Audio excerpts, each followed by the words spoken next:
سورہ کہف میں موسیٰ علیہ السلام اور خضر علیہ السلام کے ساتھ کیا ہوا؟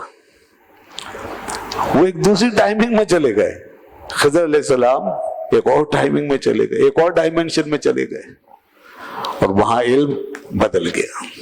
اور جب وہاں علم بدل گیا تو موسیٰ علیہ السلام نے اس ڈائمینشن سے اعتراض کیا.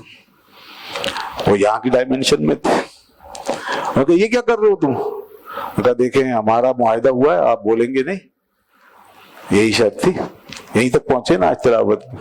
میں نے کہا مجھے اپنے پیچھے پیچھے چلا لیں، میں آپ کی پیروی کروں گا، میں آپ سے وہ چیز سیکھنا آیا ہوں جو اللہ نے آپ کو سکھائی ہے. میں کہا بس بولیں گے نہیں، آپ صبر کریں گے. تو پھر وہ چیزیں ہوتی رہی، کبھی کچھ عجیب معاملات. کسی کو مار دیا بچے کو ایسے، کسی کی کشتی میں سوراخ کر دیا، دیوار گر رہی تھی اس کو بنا دیا. وہ ایک الگ ڈائمینشن تھی جس میں وہ یہ سب کچھ کرتے جا رہے تھے، اور اس میں وہ بالکل کوئی ان کا غلط نہیں تھا کیا ہوا.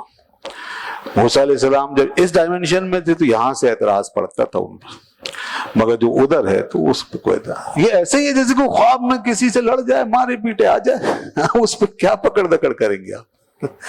اگر وہ آ کے سنا بھی دے کہ میں نے بھائی مارا پیٹا. حضرت علی رضی اللہ عنہ کے زمانے میں ایک عجیب واقعہ ہو، دو آدمی آئے، عجیب واقعات ہوتے تھے، اور ایک دوسرے کو پکڑ کے لایا. کہنے لگے جی دیکھیں اس نے یہ کہا ہے کہ اس نے خواب میں میری ماں کے ساتھ برائی کی ہے.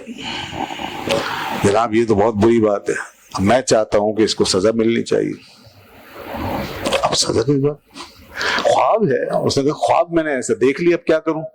اور وہ پکڑ کے لے آیا، اس کو غصہ آ گیا. اس نے کہا اس نے کیا حضرت، اب آپ اس کا دیکھیں مسئلہ، اس نے یہ بات کیوں کی ہے. تو کہا بھائی یہ تو خواب ہے، اب اس پہ کیا سزا دے سکتے ہیں؟ کہا نہیں سزا دینی چاہیے. کہا اس کی سزا پھر یہی ہے کہ اس کو دھوپ میں کھڑا کر دیتے ہیں، جو اس کی پرچھائی زمین پہ پڑے سایہ، تو اس کے اوپر تم کوڑے مارو. جیسے اس نے خواب دیکھا ہے ویسے اس کی سزا ہے. خواب بھی پرچھائی کی طرح ہے، خیال کی طرح ہے، لہذا سزا بھی ایسی خیالی پرچھائی والی ہوگی، اسی پہ سزا دے دو بس. یہ آپ نے حل نکالا. تو مطلب یہ ہے کہ انسان اس ڈائمینشن میں کچھ کر رہا ہے تو اس کا کوئی قصور نہیں.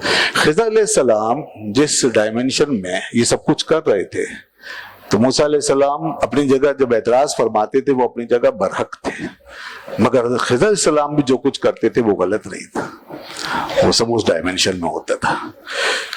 اسی لیے فرشتوں کے لیے کوئی وہ نہیں ہوتا، کوئی قتل نہیں ہوتا. ہاں فرشتوں کے لیے کوئی ظلم نہیں ہوتا. فرشتے اپنی ڈائمینشن میں آتے ہیں، پکڑتے ہیں گرا دیتے ہیں، پکڑتے ہیں مار دیتے ہیں. اگر فرشتوں کے ذمہ قتل کا الزام آنے لگے تو سب سے زیادہ قتل حضرت ملک الموت علیہ السلام پر الزام آئے گا، سب سے زیادہ قتل کا الزام ان پہ آئے گا، نعوذ باللہ. لیکن نہیں، وہ ایک اور ڈائمینشن ہے. یہاں ایک آدمی کو سوئی بھی چبو دینا جرم ہے، اور وہاں انہوں نے لاکھوں کروڑوں مار دیے، کتنے ڈبو دیے، کتنے ہلاک کر دیے.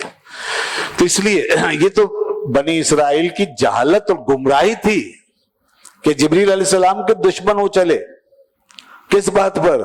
کہ جبریل ہم پر بڑے عذاب لاتے ہیں، بڑی مال لگاتے ہیں، اس لیے ہم جبریل کو نہیں مانیں گے. یہ ان کی گمراہی تھی اور کفر تھا ان کا. جبریل علیہ السلام سے کیوں الجھتے ہو؟ اللہ نے فرمایا جبریل سے کیوں الجھتے ہو؟ جبریل کو بھیجا کس نے تھا؟ جبریل تو ہمارا فرشتہ تھا، ہم نے بھیجا تھا، ہمارا حکم تھا. تمہاری حرکتیں ایسی تھی اس لیے جبریل تم پہ عذاب لاتے تھے.